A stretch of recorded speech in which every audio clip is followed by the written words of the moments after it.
कुछ एक 2 साल पहले मैंने इंटरव्यू किया था। आप थे, उमेश थे और ईशान थे। और जो आप तीनों के बीच जो कॉन्वर्सेशन चल रहा था, शायद आपको याद हो, मैं तो कह रहा था कि मेरा कोई रोल ही नहीं है। ये जो दोस्ती चल रही थी, एक तरह से आप शायद एक दो पोजीशन के लिए कंपटीशन हो, आप लोग इंडिया के लिए सारे तो नहीं खेल सकते, लेकिन वो उससे मुझे बहुत खुशी हुई कि जो अंडरस्टैंडिंग थी आप लोगों के बीच में, वो बड़ी जबरदस्त थी। वो हमारे लॉकडाउन की बात है शायद लास्ट ईयर। हम लोगों ने इंटरव्यू किया था, तो स्पेशली जो फास्ट बॉलिंग यूनिट है हमारी इंडियन टीम की, बहुत अच्छा पैकेज मिला है हम लोगों को। और सारे लड़के मेहनत करने वाले हैं और एक दूसरे को समझने वाले हैं। सबसे बड़ी चीज जो जो आपको ये देखने को मिली, जो बाउंडिंग देखने को मिली और जो ये फन हम एक दूसरे के साथ करते हैं, वो उसका राज, सबसे बड़ा राज यही है कि हम एक दूसरे की सक्सेस को एंजॉय करते हैं। हम एक दूसरे की खुशी में खुश रहते हैं। अगर कोई सैड भी बैठा है या अलग में भी बैठा है तो उसको टांग के ले आते हैं कि भाई आपको काम बाद में करना है, आपको सैड बाद में होना, पहले इधर आ जाओ। अब ये जो आधा घंटा या 15 मिनट या 10 मिनट जितनी देर आप यहाँ बैठे हो ना, आप हमारे अंडर में, चलो भूल जाओ सारी चीजें। तो बहुत अच्छा लगता है। और मेरे हिसाब से वो बाउंडिंग होनी चाहिए। डजंट मैटर वो आपका लक है, आप खेलोगे या वो खेलेगा सामने वाला। या मैं तो कहता हूँ कंट्री के लिए खेलना तो बहुत प्राउड की बात है, लेकिन आपको सबसे बड़ी चीज अगर आप देखें हमारे इस यूनिट में, जो 2014 से बनाकर हम लाए हैं 21 तक, उस यूनिट में आप सारे लड़के उठाकर देखो, एंजॉय करने वाले हैं एक दूसरे की सक्सेस को। सारे लड़के एक दूसरे, चाहे आप देखना जब बैट्समैन होते हैं तो वो, जब हम उनको पुश करते हैं, एग्जांपल के तौर पे विराट है, विराट को बॉल डालने में बहुत मजा आता है, तो वो नेट्स में बीच बीच में बॉल ले लेगा। तो हम लोग मजाक में भी लेते हैं और चाहते भी हैं कि ये चीज हो, क्योंकि यार हम जब बैटिंग करते तो हमारी भी मजाक बनाते हैं ना। तो उस टीम का माहौल हमने ऐसा बना दिया है, ऐसा बनाया है हम लोगों ने लास्ट 5-6 साल में, कि कोई इमेजिन ही नहीं कर सकता कि टीम का माहौल ऐसा भी हो सकता है। उस दिन जिस तरह से ईशान टांग खींच रहे थे आपकी, कह रहे थे कि भाई हम भी गेंद अच्छी करते हैं, आपकी स्टंप पे कैसे लगती है, आपकी डीआरएस में कैसे सही लगती है, हमारी नहीं लगती।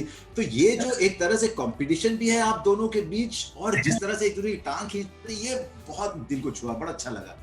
बहुत एंजॉय करता हूँ मैं इस चीज़ को। मैं भी कभी कभी पॉइंट होता है, तो अभी जैसे श्रीलंका में उसको फाइन हुआ था, उसने वो चांटे मारे थे अपने आप को, तो कभी मजाक का मोमेंट आ जाता है। मैं तो भाई तू मुझे एक बात बता, तुझे उस टाइम पे क्या हुआ था? कोई भी अगर ऐसा आता ना कि हाँ यार, कोई मोमेंट को उसको, हम जैसे बैठे हो, मैच चल रहा हो, कोई मोमेंट ऐसा आ जाए कि फनी टाइप हुआ था, मैंने नहीं भाई ईशान से पीछे है, उसको छेड़ना होता है ना मुझे, मैं नहीं, मेरे भाई ईशान से पीछे है ये चीज, बस उतना कहना है। फिर वो 1 घंटे का टॉपिक हो गया हमारा, तो मतलब 1 घंटा हमारा निकल जाएगा उसमें। या मैं चुप बैठा हूँ, उसको कुछ दिख जाए तो वो मुझे पिन कर देगा। तो वो टांग खींचना बड़ा मजा आता है एक दूसरे में, टाइम बहुत अच्छा स्पेंड होता है, स्पेशली जब टेस्ट मैच चल रहे होते हैं। बुमराह जरा सीरियस टाइप के हैं या वो भी कुछ आप ही की तरह है?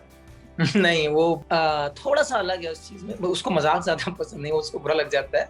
लेकिन हाँ, उमेश हो, भुवी हो, ईशांत हो, मैं हुआ, तो 4-5 का कॉम्बिनेशन तो डेडली है वो। उसको कंपेयर, पूरी टीम वेट करती है कब ये चालू होंगे, कि ये चालू हुए तो मतलब फिर तो फन। जैसे बैट्समैन कॉम्बिनेशन में खेलते हैं ना, जैसे तेंदुलकर कहते थे जो जो सिंगल्स जल्दी लेता है उसके साथ खेलना ज्यादा पसंद करते थे वो, वैसा आपके साथ होता है कि किसी एक कॉम्बिनेशन में आप ज्यादा पसंद करते हैं? क्योंकि आपने बुमराह के साथ किए, ईशान के साथ किए, भुवी के साथ किए, ऐसा कोई आपकी पार्टनरशिप ज्यादा अच्छी बनती है या ज्यादा कॉन्फिडेंस बनता है किसी एक बॉलर के साथ, शायद वो बॉल ज्यादा अच्छा संभाल के रखे, ऐसे होता है? मैं हमेशा कहता हूँ, ये मेरी टीम मीटिंग में भी बात चलती है, मैंने, देखो भाई आप जो भी मिड ऑन मिड ऑफ करोगे, आपको बॉल मेंटेन करना ही करना है। ये मेरी सबसे पहली शर्त होती है कि अगर आप मिड ऑन पे हैं या मिड ऑफ पे हैं तो आपको बॉल रखना ही रखना है। इसलिए विराट ज्यादातर रहता है मिड ऑन मिड ऑफ, या ईशांत में से कोई सा रहेगा। तो ये फर्स्ट प्रायोरिटी है कि आप अपना बॉल मेंटेन करेंगे, जो भी मिड ऑन मिड ऑफ पे रहे, मैं रहूँ, ईशांत रहे या विराट रहे, जो भी रहे, जो रहे, कोई भी रहे।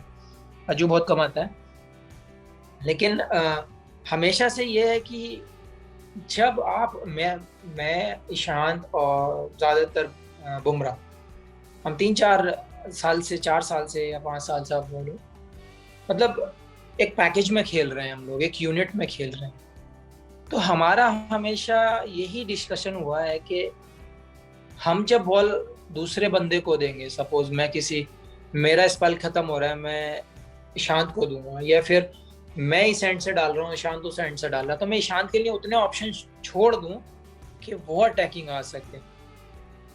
तो आपको रन सेव करके थोड़ा अटैकिंग रहना है। तो अगर आपका बॉल आपको लग रहा है कि मेरे हिसाब से नहीं चल रहा है, तो आप केवल डिफेंसिव रहो, अटैक पे मैं आता हूँ। तो हमारे पास बॉलर तीनों अटैकिंग है। सबसे मेन बात तो ये है कि तीनों बॉलर अटैकिंग है। क्योंकि बुमराह को आप देख लो, ईशांत को आप देख लो, मैं हूँ, तो हम तीनों अटैक करने को पसंद करते हैं। हमें पसंद नहीं है कि हम 30 यार्ड से भाग कर आए और हमें कोई लेफ्ट कर दे, तो वो मजा नहीं आता फिर। तो यही रहता है कि एक एंड को सेव करो, जिधर से अच्छा चल रहा है बॉल उस एंड पर अटैक करो। तो हम हमेशा ये रहते हैं कि भाई मैं अटैकिंग जा रहा हूँ, तू डिफेंस कर, या तेरा अच्छा निकल रहा है, अभी तेरा हिल रहा है, बॉल स्विंग हो रहा है, तू अटैक कर, मैं डिफेंस करता हूँ। तो हम वैसे यूनिट में वर्क करते हैं कि हाँ